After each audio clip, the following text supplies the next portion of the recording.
What shall it profit a man if you kill your only child and become childless? Hello, my people, everybody out there. I welcome una to my YouTube channel. As una know me before, na me be Delta Tatafo Princess, the girl wey no dey mind her business. If today na your first time to see this YouTube channel, abeg make you subscribe for your sister, make you like, share, then make you click that notification bell so that if I upload any info, any ogbonge video, make you yourself, make you dey aware. For those of una wey don dey support me, God bless una plenty. I greet una specially. Thank you, I appreciate.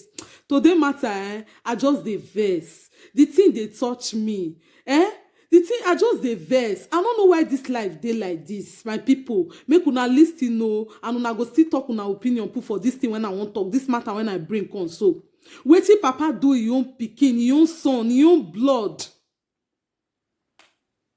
If as in the way some people they turn themselves to beasts, they turn themselves. I don't know wetin they turn themselves. Those people I not gonna know whether God not supposed to create them.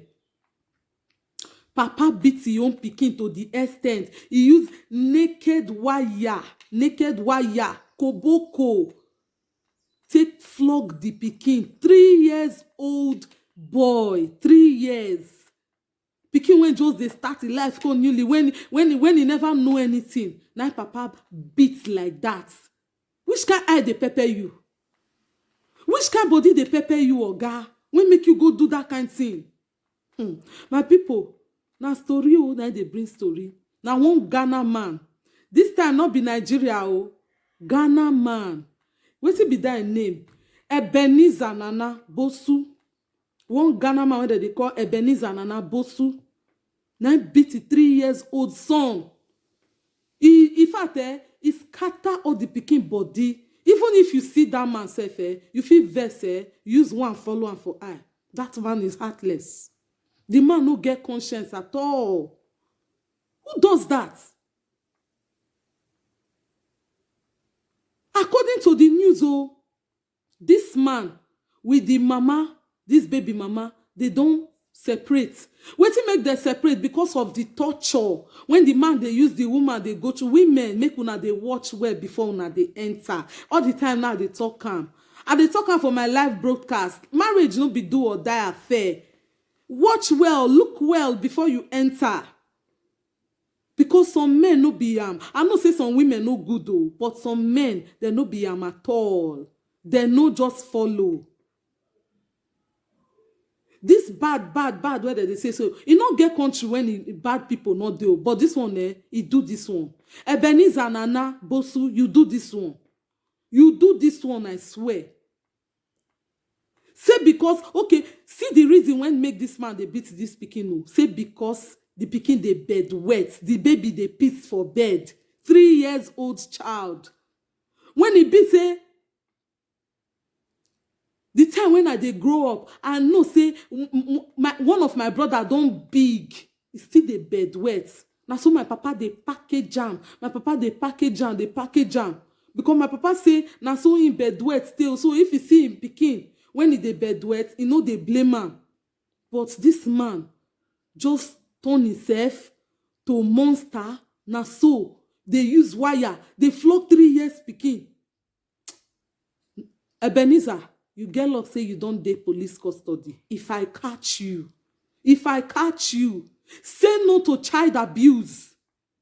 Say no to child abuse. No be you carry the belle, not me. So you not feel the pain. You don't know as it take pepper the mama o. 9 months, no be 9 days o. Say because pikin stubborn, pikin dey piss for bed. If pikin got the bed wet, wetin go happen?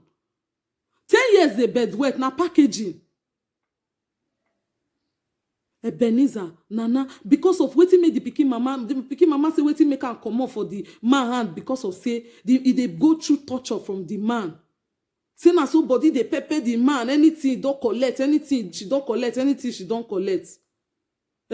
Woman go say make it settle down, go come go jam the one when he be say he no even join at all. Make it not be say I dey lie. Make it not be say Delta Tatafo Princess, he don't carry another news come again. And so story na she dey hear.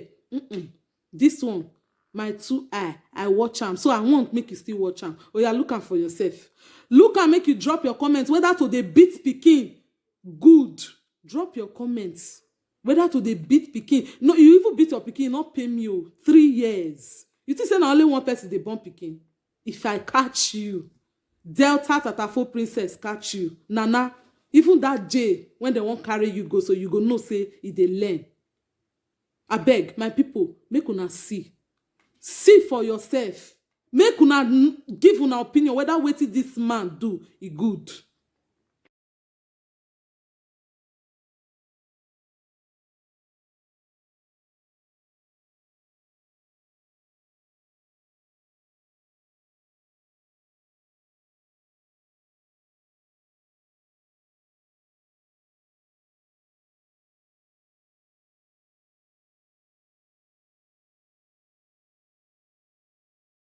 Shebi you don see for yourself now.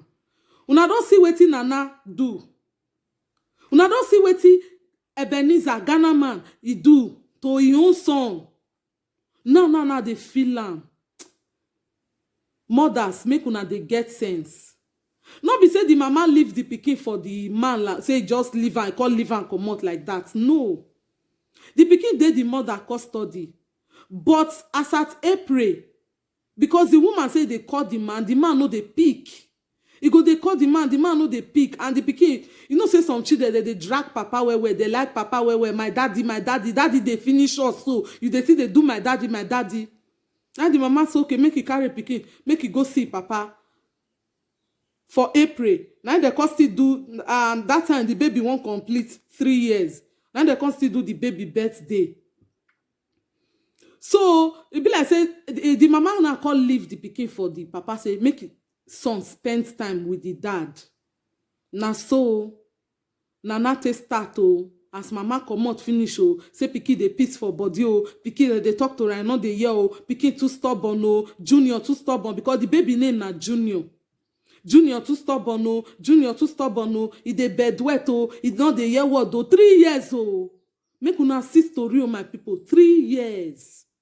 3 years boy. Now they just come, the papa just give that. If na me be that pikin, if I grow up, I no go ever forgive that papa. That child will live with that trauma. Parents, say no to child abuse. World, say no to child abuse. I dey against am. I beg, I dey use this medium, dey beg una. If you be girl, if you be man, if you be family, you born pikin, you no like the pikin. The pikin dey give you headache, abeg dash me. Carry the pikin, come give me. Delta Tatafo princess.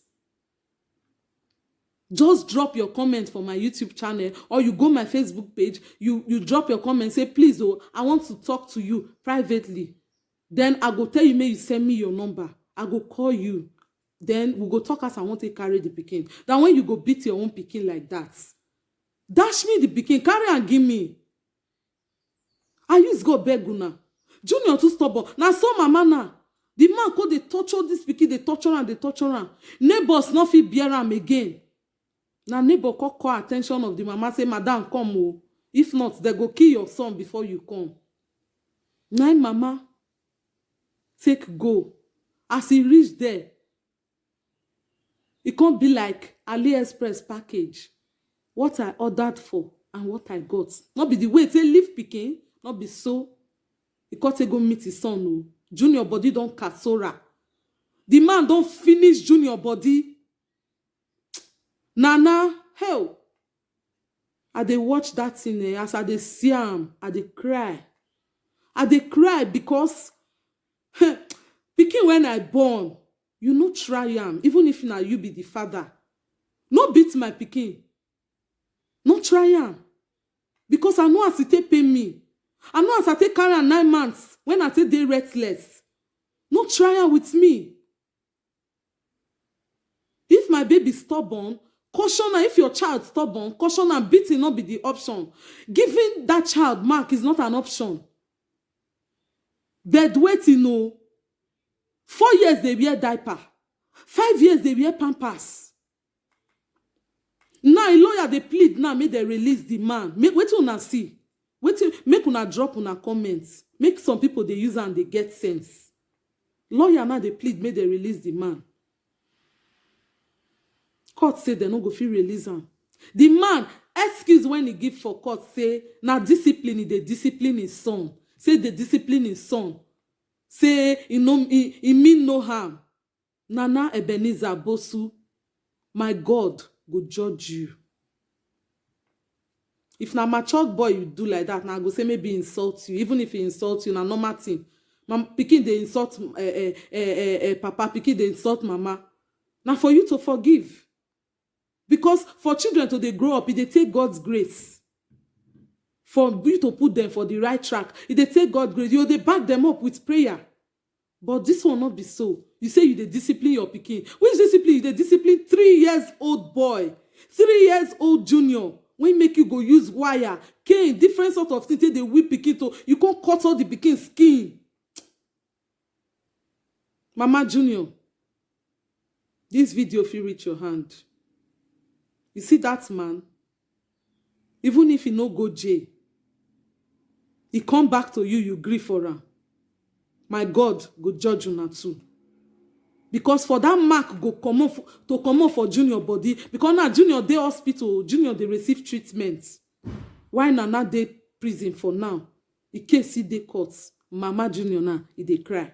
When you carry your pikin go do birthday, go see Papa, why you no carry your son follow body? When you no touch, or when you pass through from Papa Junior hand, from Ebenezer hand, why you no carry your son follow body? No, you choose to leave your son. Leave am with the man when he be say nearly kill you, when make you run comot. So now your son life you call risk. He no paying you. Because you don't put eye say you won't go born another one. Which pikin you won't born when you won't before that pikin go big reach Junior age. Junior don't grow. Junior don't become man.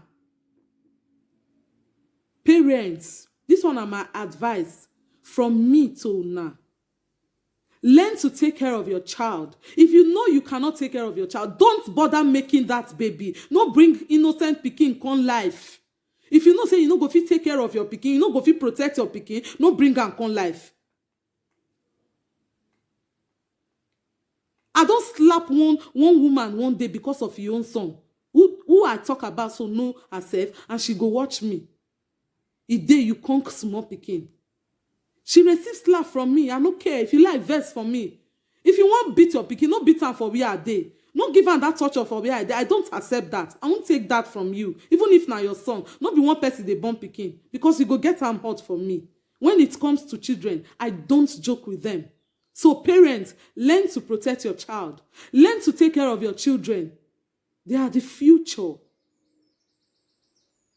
Pikin, when even if a mistake, you talk and say you take get the belle, as far as that pikin don't come life, protect am. I beg. Make people when it gets ear, make their ear. My people, now this one now bring come make una see torture when Papa give pikin. I beg. If today now your first time to see this YouTube channel, I beg make you subscribe, like, then make you share with your friends. So that if I upload any video, make una safe, make una confirm am. I beg they help your sister. I be new YouTuber, make una help me grow. Hand wash hand, I hand take dey clean. Now corporation I make rice plenty for pot. Thank you very much for watching. I appreciate you. I appreciate you. For those of una when they comment at the sian, una comment they really make me dey strong. Thank you very much. I appreciate. God bless you. For those of una when they encourage me, say Data Princess, keep up, keep it up, never relent, no dey shake. Thank you very much. I appreciate. God bless you. Bye.